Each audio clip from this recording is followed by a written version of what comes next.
Hello, welcome to Candid Career Conversations, a monthly webinar series hosted by the Point Park University Professional Career Readiness Center. My name is Mike, and I will serve as your moderator for today's discussion, which we have titled, Put Your Best Foot Forward, Professionalism and Performance in the Workplace. Today's webinar is brought to you by the Professional Career Readiness Center, which offers programs and services to enhance student success by providing opportunities to achieve career readiness, increase knowledge of career pathways, and connect to experiential learning opportunities such as internships and co-ops. The center also helps students in developing professional skills as well as connecting to meaningful employment through strategic partnerships and targeted events. For today's discussion, we will learn about the importance of professionalism, job performance, and networking in the workplace. We'll also explore how social media habits and workplace etiquette can help or hurt you in your professional development.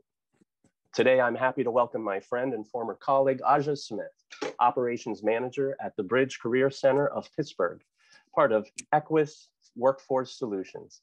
Before we get started with her presentation, I'd like to bring her on board for a quick introduction. Hey, Aja, it's great to see you. We're so glad you could join us today. If you can, please tell us about your current position at the Bridge Career Center and what programs and services do you provide?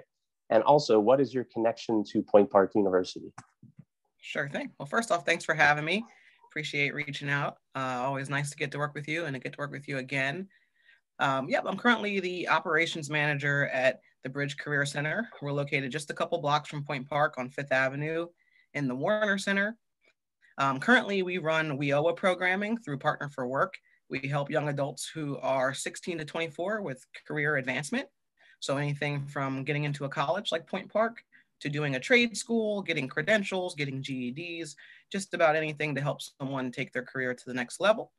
And as far as my relationship to Point Park, I'm actually an alum, graduated 2014 with a bachelor's in advertising and public relations and a minor in business management. So for those of you who are watching, I've been in your shoes once before, and the workforce isn't so bad. So we'll have a couple tips to help you succeed. Yeah, and we could tell the viewers that your logo that you designed for CAB, right? The pineapple is still in use. So that's pretty exciting after all these years that you still have an impression on the university. So that's pretty awesome. It's taken on some different forms, so I can't take credit for its current look, but the idea and the concept still has stuck around, which is always awesome because it was a little unorthodox when I came up with it at first. Very cool. Yeah, we understand you have a presentation that you would like to share with us. So we're pretty excited about that. So without further ado, the stage is now yours. Okay, as Mike mentioned, today we're going to be talking about professionalism in the workplace. So without further ado, let's get right on into it. I think one of the most important things we can do today is define what is professionalism.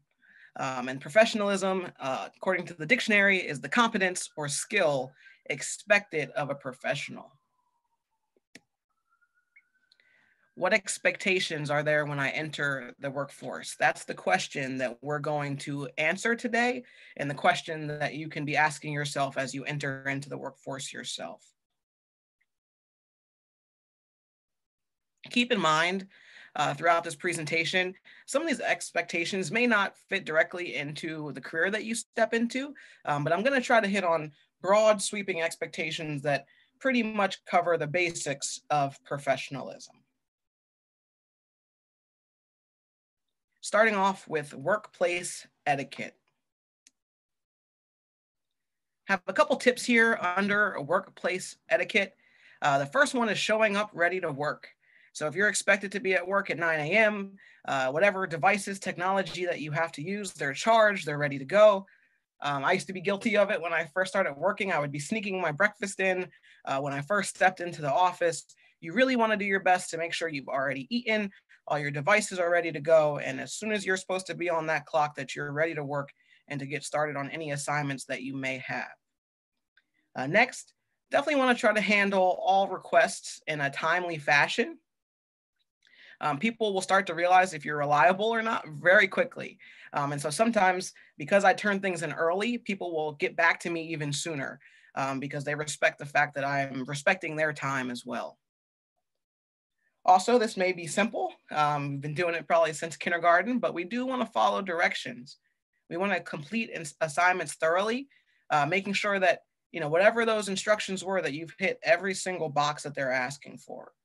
This also can fall into your clothing, right? Dressing appropriately. If there's a certain shoe that you're supposed to wear, or if your shirt's supposed to be tucked in, maybe you're supposed to wear a jacket, whatever that thing may be, just make sure that you're dressing appropriately, because the first thing that people will see is your appearance. So you always want to have that good first step in by following any clothing or dress requirements. Also, especially with COVID and everything being virtual these days, make sure you're taking care of any company property. Maybe you're given a laptop, maybe you're given a cell phone, making sure that when you return it, that it's coming back in the same quality and the same standard that it was when it was given to you. Also want to try to stay organized and follow any call off or vacation procedures, just making sure, once again, that we're just checking all those workplace etiquette boxes. This one is huge, cell phone etiquette. Don't use your cell phone at work unless your company policy says otherwise. I will say more than ever, cell phones are becoming slowly more acceptable in the workplaces, depending where you're at.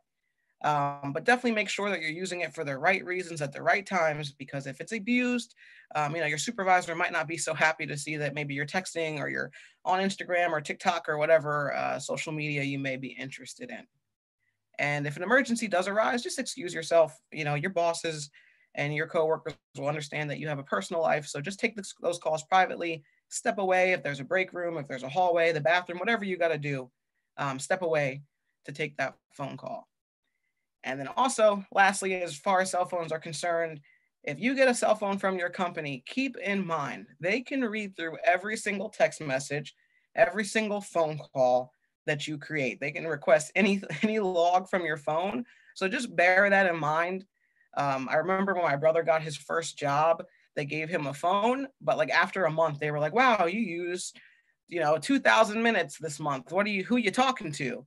And a week later, he was right back using his original phone again for his personal business. So just keep that in mind, because they may check in on you. Virtual etiquette.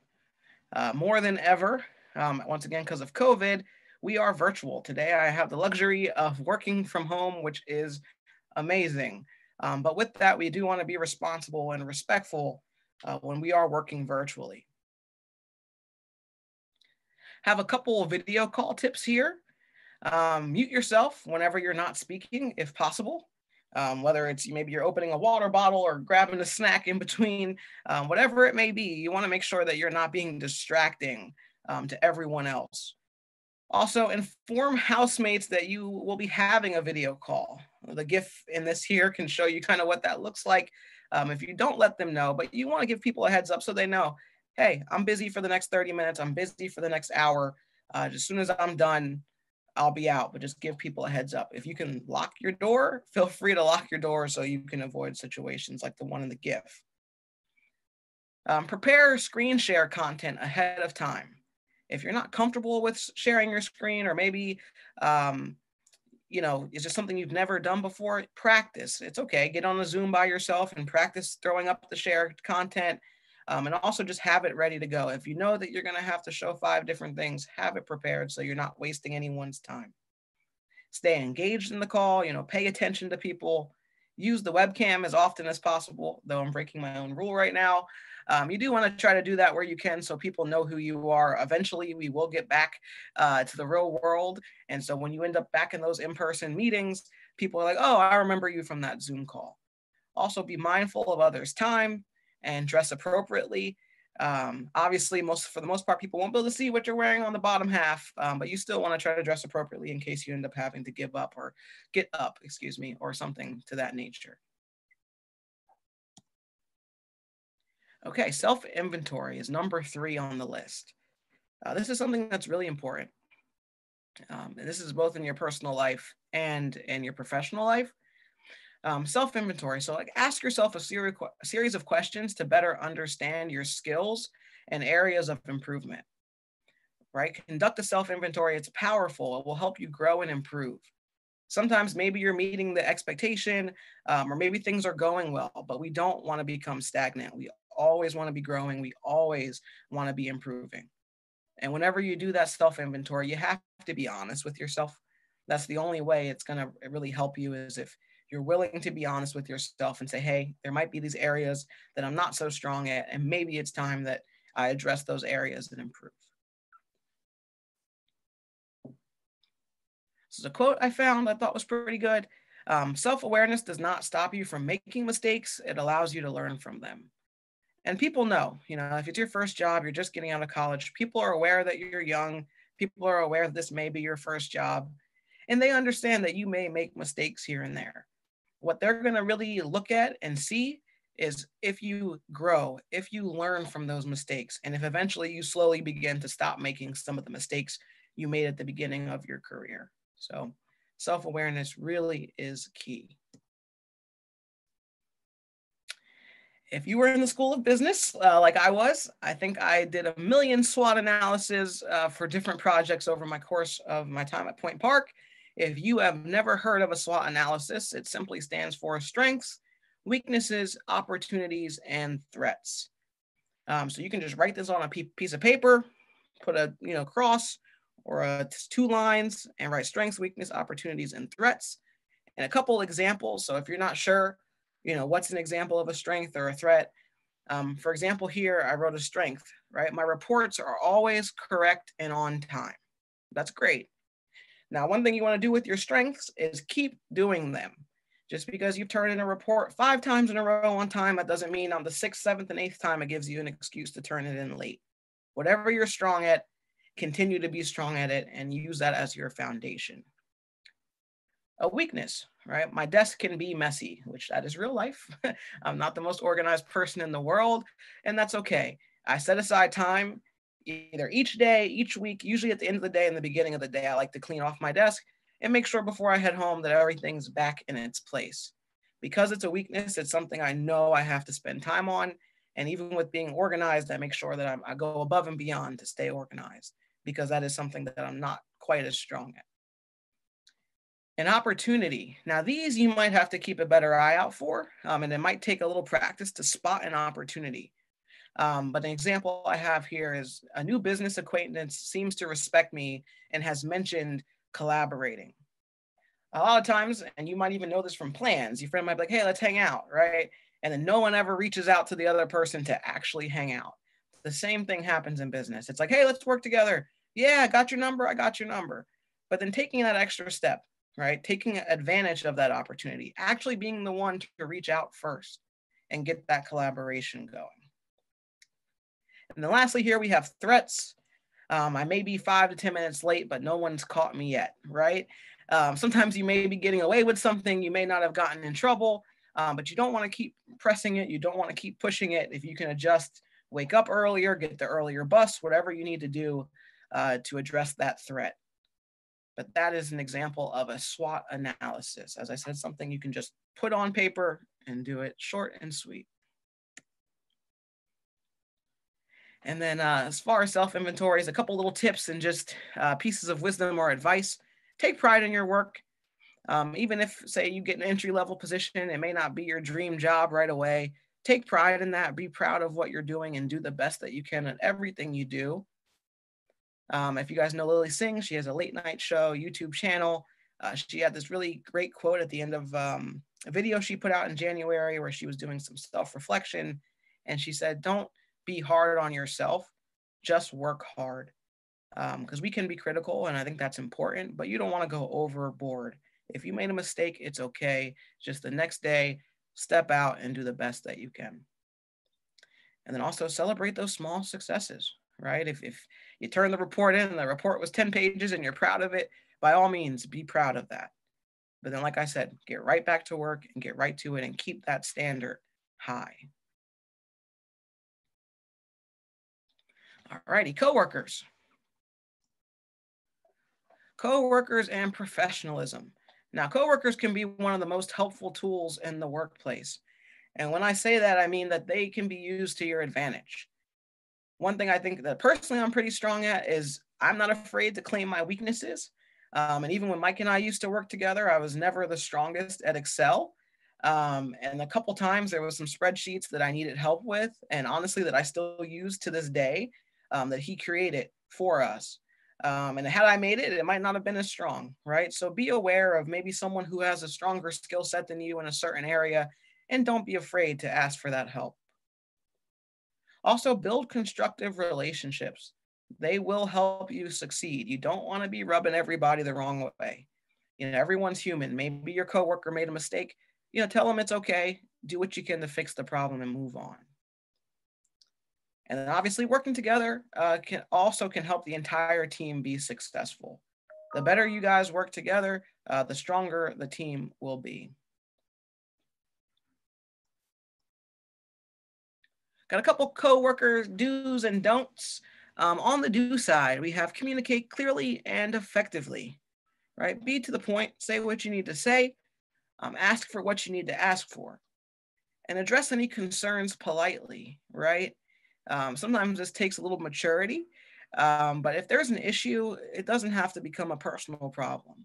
Maybe someone's turning something in the wrong way. Just let them know, hey, next time, can we do this? Or, hey, I think we were looking for something more like this. You can always be polite. You can always do it in a kind way. Also, ask questions and ask for help, right? So I can see at the beginning when you first start working somewhere, you want to seem competent, you want to seem capable. But there's also nothing wrong with asking questions or asking for help. If someone gives you an assignment, there's nothing wrong with at the end of that saying, okay, I just want to be clear. So you're expecting me to send this to A, B, and C, and then also I need to do X, Y, and Z, and it's all due on the 5th. And then your supervisor or your coworker will be like, yep. And honestly, they'll probably have more peace of mind knowing that you were able to speak back the expectations to them. So don't be afraid to do something like that. Be positive, be optimistic, help keep the workspaces tidy and clean. And keep in mind, your coworkers want you to succeed. They probably spent money to get you in there, background checks, drug tests, all that stuff costs money. No one wants to have a revolving door of a position where someone's coming and going and coming and going. They want you there. If they got you on the team, they want you there. So, keep that in mind. People are rooting for you. Have some don'ts here. Don't take personal frustrations out on coworkers. If something's wrong at home, if something happened on the way to work, sometimes you just got to take a deep breath and let it go and set it to the side until your day's over. Because really they have nothing to do with those problems, so it's not fair to take it out on them. Don't use mean and hateful words. And especially don't put those mean and hateful words into an email. Emails can be tracked. Emails can be sent to HR. So you do want to be careful with what you're putting in an email and what you're saying to people. Don't participate in gossip, even no matter how juicy it may be or what they're saying. Even if you see a bunch of people doing it, really just try to stay out of it. Don't blame others for your mistakes. People will respect you for having ownership. And lastly, don't be a know-it-all. There's a story from this pretty recently. I had hired someone, and every time I gave him an assignment, his response was, oh, no problem, been there, done that. And he said this to me maybe 50 times in the first week he worked for me, which for me, I was not mad at that. If you've been there and done that and you know how to do your job, that's a beautiful thing. So then gave him tons of assignments and I went back to doing my thing. I didn't train him as long because if you know it all, I'm not going to spend a lot of time.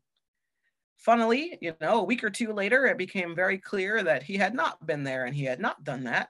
And I had to take time to reteach, re-educate, and help him out, which made it all the more frustrating. So don't feel like you have to, go out of your way to seem like you know everything. They're most likely going to be willing to train you. So those are some do's and don'ts when working with coworkers. Number 5 here, we have networking.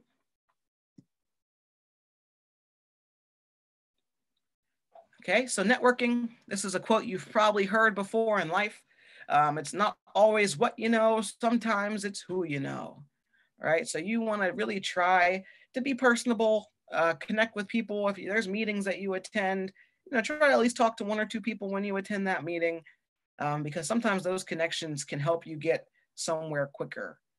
For example, maybe you'll get the application in first because you find out about a job when they're just starting to hire for it. And maybe you're one of the first people they interview because of that. So don't be afraid to talk to people and let them know what you're trying to accomplish. Networking opportunities, they really can come in any form, but I have a couple listed here. There are specific networking events. If I remember when I was at Point Park, I used to get emails about it. I would suggest at least doing one or two of those, at least one a semester. So you're getting out there and you're connecting with people. Sometimes a referral can act as a networking opportunity. Maybe someone refers you to someone else or refers someone to you. Also collaborative projects, just like this one here today. I've been able to meet Kenny, who's on the team. Who knows? Maybe something will come up from that relationship from here. Who knows, And then also meetings, whether it's a Zoom meeting or in person. Usually whenever I sit down at an in-person meeting, I always introduce to myself to the people at the table. And sometimes those connections are helpful. And I have like a little virtual tip. In most of the virtual meetings, whether it's Zoom or Google Hangouts, you can send a private message. So if there's someone, maybe they speak at a meeting and they tell you what they do, maybe you send them a private message and saying, hey, my name is Aja. I work at the Bridge Career Center. I really love what you had to say. Could we connect? And then privately, while the meeting's going on, you're able to exchange information and set something up. Next, we have social media, a thing we all love, I'm sure, and some of us maybe more than others. A couple social media tips, though. Be mindful of what you post on social media, whether that's pictures or statements, and even the pages that you follow or share. Companies may ask you for your social media handles when you apply. I've had this happen. They will look and they will see what's going on. So definitely keep that in mind when you're posting, when you're liking, and when you're sharing things. Also, I see it a lot at my program. The people that I help, they use an alias on social media. Maybe they make up a different name that doesn't fit their name at all so they can have some privacy. You're more than welcome to do that, but just be careful because sometimes they still can trace it back to you through an email address or just any number of ways. So just keep that in mind when you are using social media. And this this little post on Twitter, this is a couple of years old now, probably maybe 2 or 3. But I share this one often. I remember when this happened in real time. But basically, a young lady had gotten an internship at NASA. And as you can read with these tweets, she used some strong language when she was, celebrating her internship. She had someone that she didn't know. They commented and they said language. And then she proceeded to tell this guy basically screw off, but in worse words. And she said, basically, I'm working at NASA, leave me alone. And come to find out, the guy who was tweeting at her said, well, I'm actually on the National Space Council that oversees NASA. And as you can imagine, that internship was gone less than 24 hours after she heard about it. So just be mindful. People search, people keep an eye out for things. So always be careful. It can be traced back to you.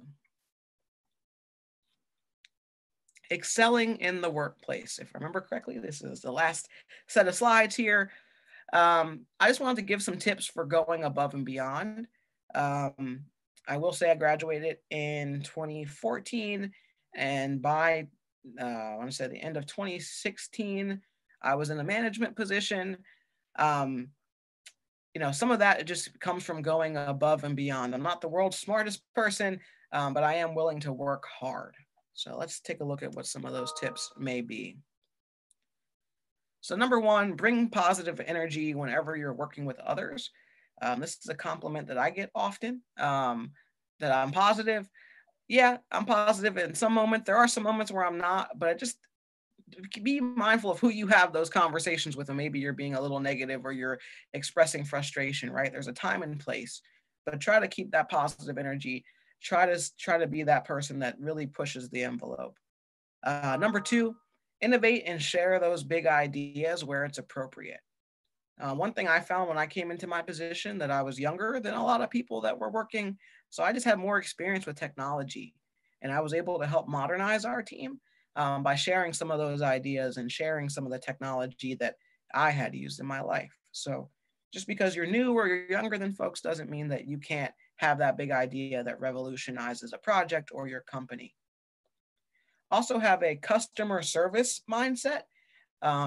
At Equus, they call it the servant mentality, where you're willing to just do whatever it takes, whether it's for a coworker. If someone says, hey, you're going to the copier, would you mind to run a copy of this? There's no harm to just say, yeah, sure, no problem. I can do that for you. So whether it's someone on your team or a client or a customer, just really try to take on that customer service attitude. Number 4, go above and beyond. If there's an opportunity to do a project, give it your all. Do the best that you can. Give 100%. Give 115% if you can. And then at the very bottom, I have one little tip. It doesn't really apply to professionalism, but it's something that I wish I had taken more seriously when I graduated, is always write the cover letter if they ask for it. One of the first couple times I applied to jobs, I did not do that. And shocker, I did not get the jobs. So please, please, please, please make sure that if they ask for a cover letter, if they ask for a portfolio, if they say it's optional, right, still do it. Turn in as much as you can so they have as much to look at as possible.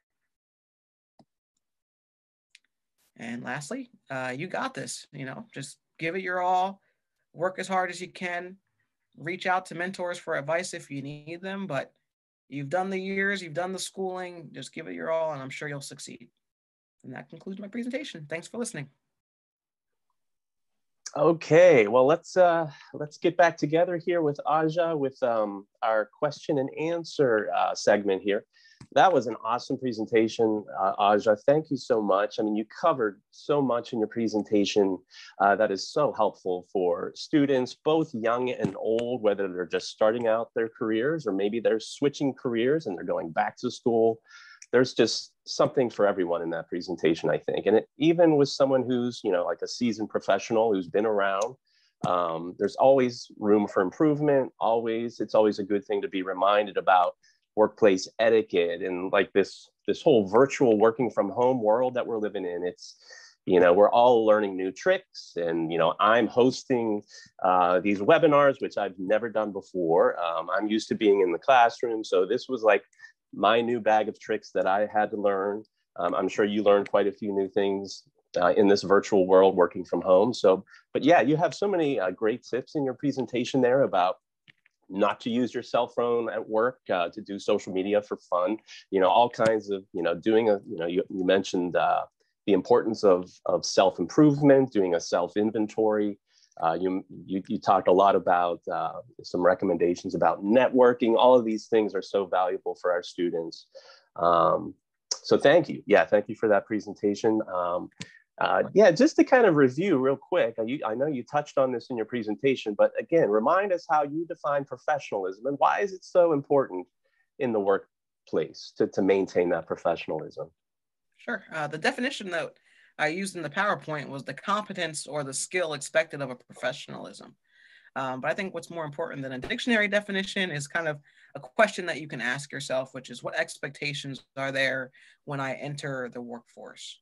And I think professionalism really is important because it gives you the framework to succeed. Once you master the basics of professionalism, you really can bloom as not only as an individual and as a coworker, but it gives you a chance to excel everywhere else because now I have my foundation, and anything I do on top of this is just the frosting on the cake. So.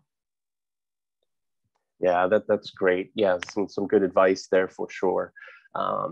Let's first focus on like we work with maybe a lot of younger folks. I mean, so what professionalism and workplace etiquette traits are most lacking in the workplace that students should focus on? We see this a lot with some of the students we work with. What have you seen as far as what are those workplace etiquette traits that are most lacking nowadays? That's a good question. I I would say one of the biggest things is like a can-do attitude and the willingness to go above and beyond, right? Are you going to do just the bare minimum of your job? Or are you willing to give 100% each and every day, maybe even 110% on some days? Obviously, we all have bad days. Not every single day are we perfect. Not every single day is the day perfect. But are you willing to go above and beyond? Because sometimes your job may be receptionist, but part of that job may be to clean something, right?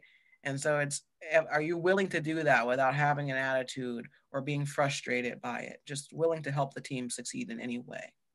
And then more recently, I would say with meeting etiquette, especially on Zoom, is that ability to focus, right? You wouldn't know it, but I'm actually like sitting at my desk where I do like some of my creating stuff, and I have like PlayStation is sitting in front of me. So like I could be here, like, you know, looking this way and here's the TV, but really we're here, we're focused, right? I have had meetings before where people are on Zoom like this, their head just nodding, and the whole Zoom, you know, the whole call is just staring at this person like, oh my God, do they know they're sleeping? So just be mindful when you're on Zoom and that you're focusing, and don't forget, people can usually see you. So keep that in mind. Yeah, great tips, great examples. Yeah, it can be a struggle just adjusting to this virtual world, working from home, and there are a lot of distractions working from home, and that's something I can see every day. Having kids going to school from home, we got dogs, we got our dog, and we have chickens in the backyard that we're taking care of, and there's a lot of distractions. So maintaining that focus is so important to getting things done on time, meeting those deadlines. And maintaining that professionalism. It's an ongoing effort to really focus and maintain those professional habits, whether you're working from home or working in the office. Next question I have for you: What can students do to practice or improve their professionalism and workplace etiquette when they are employed? And then the second part of that is, what can they do when they are not working, or perhaps haven't started their careers yet? Sure. I would say like when you're already working, one big thing is asking for feedback. Not being afraid, you know, just saying, hey, is there something I could be doing better? Is there something that I could be doing in general? Having that self-awareness. That's something I look for when I'm working with my team. I don't expect them to be perfect, but are you aware that you made the mistake? Are you aware that you need to improve? And if you can say, hey, you know what, Aja, I know I'm not the best at a spreadsheet, or I know I'm not the best at working with, you know, people, or whatever that may be, no problem, then I can help you. But being aware and being self-aware and asking for that feedback, I think, is a big deal. And then honestly, put in the reps, right? Nothing beats practice. Go to work every day, do what you can, volunteer for what you can to help. And even if it's outside of work, right? Put in the reps. Can you get involved? In an organization at school? Can you get involved? Pittsburgh, I didn't really realize it when I was first going to school, because Point Park in itself is its own world, but there is surprisingly a lot here in the city. There's a lot to do, a lot of clubs and organizations. Get involved with something. So you have that opportunity to learn hands-on. Yeah. And then even solo projects too, I would say, you know, like I've done YouTube channels, just anything that you can do to like get in the reps of being a professional. Yeah, that's some great, some tips and strategies students can work on, things they can do we're all works in progress. And if students are more self-aware and they realize, what are their strengths, what are their weaknesses, what can I do to get better at what I do? And we're all works in progress, no matter if you're young or old or in between. There's always hope for us to get better at what it is we do. Thank you for sharing that feedback. Next question I wanted to ask you, do you recommend any online tools that students can use to complete a self-inventory, like you mentioned earlier, to better understand their skills and areas that they need to improve? Sure, there's a handful. And honestly, like within a quick Google search, you can find some for sure. But I do have like 2 listed here specifically. One of them being ONET Online. I know that's something I think that you guys use. We also use that one as well. That's more career driven and more specific to like industries and careers. There's also one that I like. It's completely free. You just have to like put your email address in at the end, so you may get emails afterwards. But beyond that, it's free. It's www.keirsey.com. Kersey, I guess is how you would say it. But that one more so picks out your personality type. And it can break you into like 3 or 4 different categories. And then from there, it'll tell you, where you succeed, where you can challenge yourself, and things that you can do to grow yourself as a person. So that one's pretty good.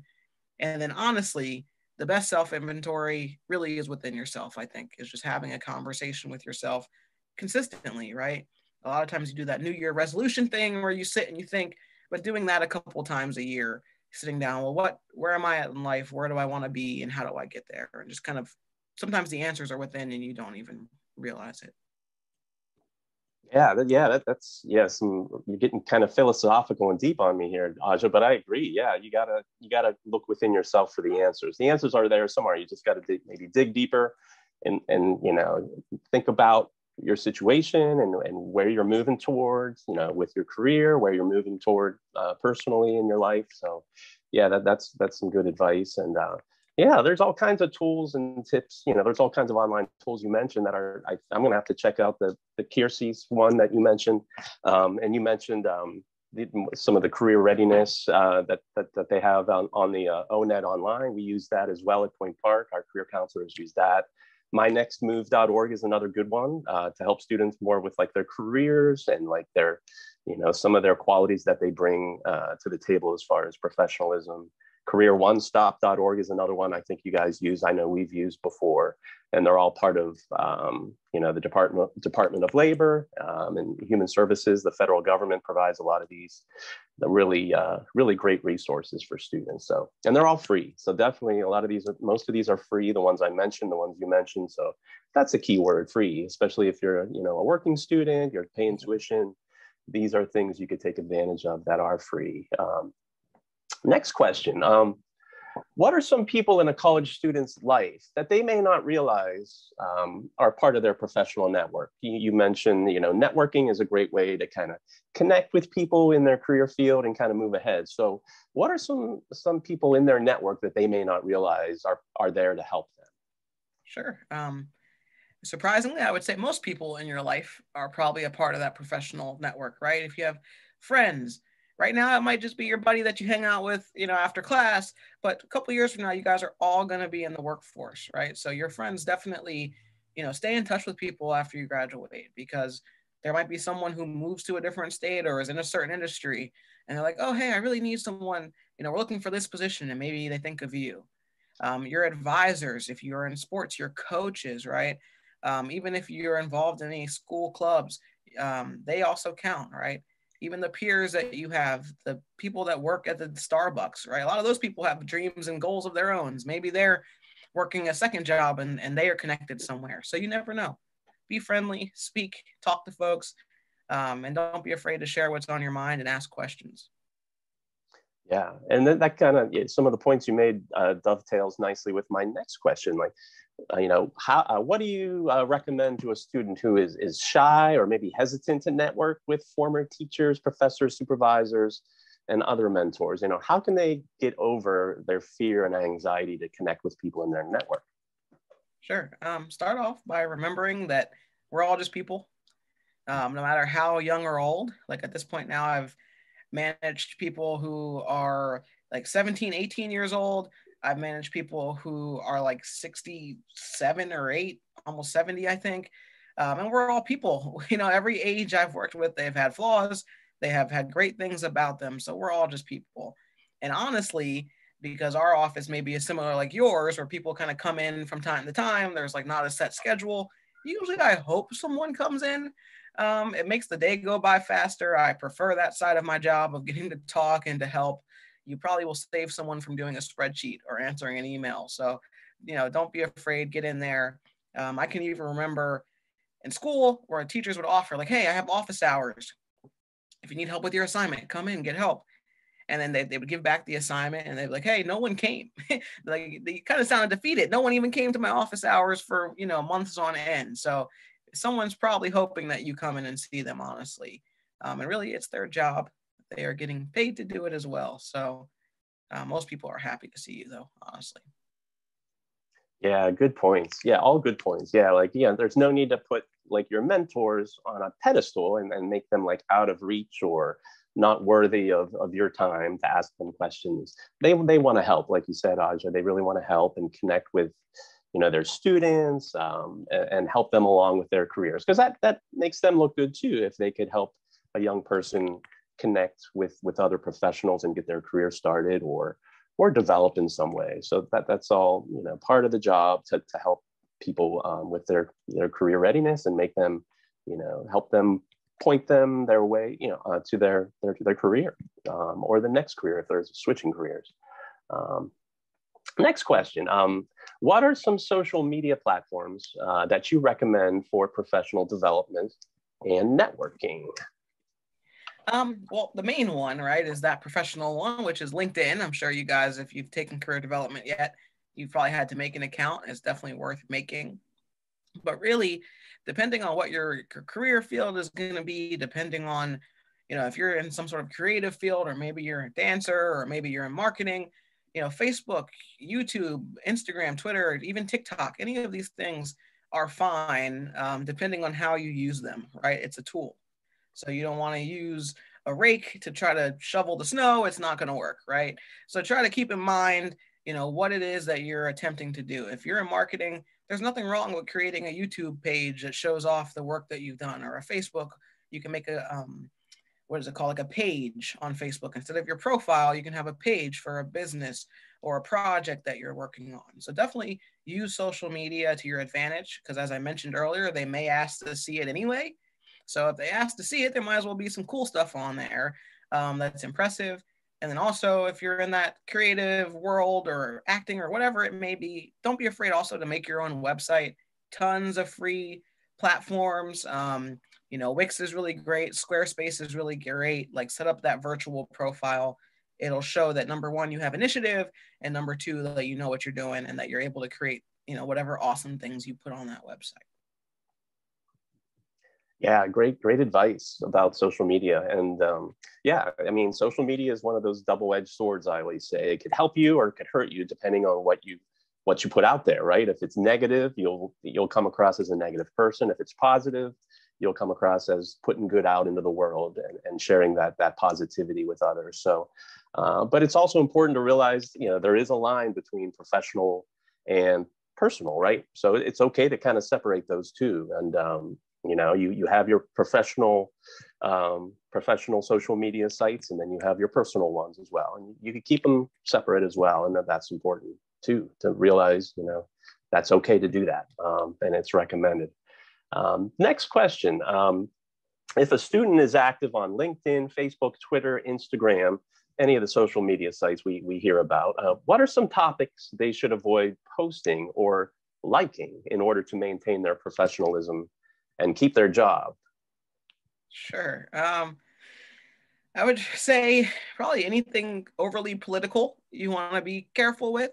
And anything that is too risque, I would say you also want to be careful with as well. We're really seeing, I thought it was going to die out quickly, but apparently I was wrong. We are seeing the rise and the continuance of cancel culture. People have lost their jobs, their careers, from recent posts all the way to things that they maybe posted 15, 20 years ago. And no matter where you sit on either side of these issues, it kind of stinks to see sometimes, because I think people do grow and change. But the reality is if the wrong thing is said and someone searches for, hard enough, they will probably find it.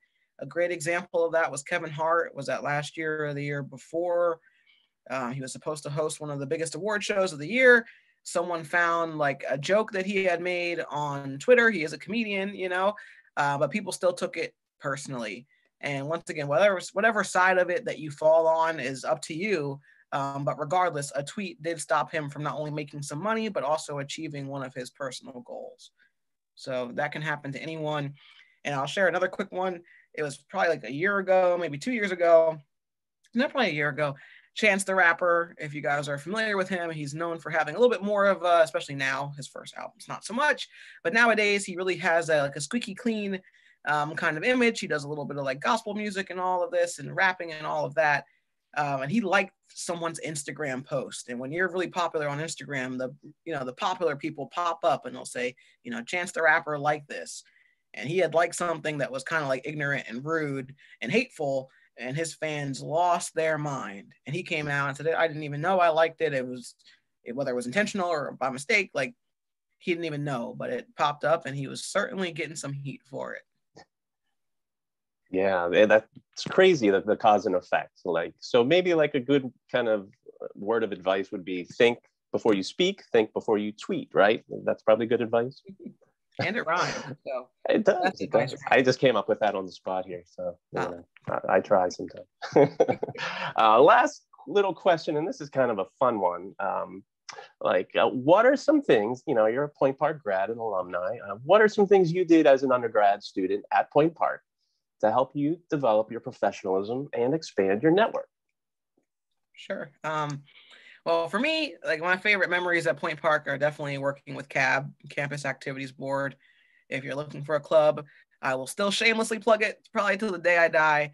CAB was a ton of fun. I always said it was the club that got to spend money doing awesome things because we literally put on events. But you really get that real world experience in CAB. And honestly, a lot of these clubs are like that, right? I don't know if everything is still around, but I remember the sewing club was like awesome. They used to have some really cool events and things like that, and their marketing was on point.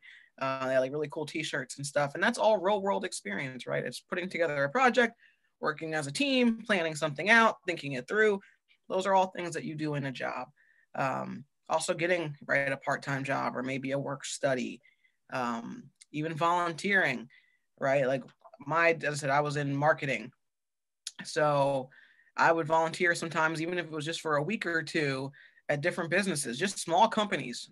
That's what I would see them. I'm like, hey, you're really awesome. Not enough people know about you. I got time and a resume I need to fill.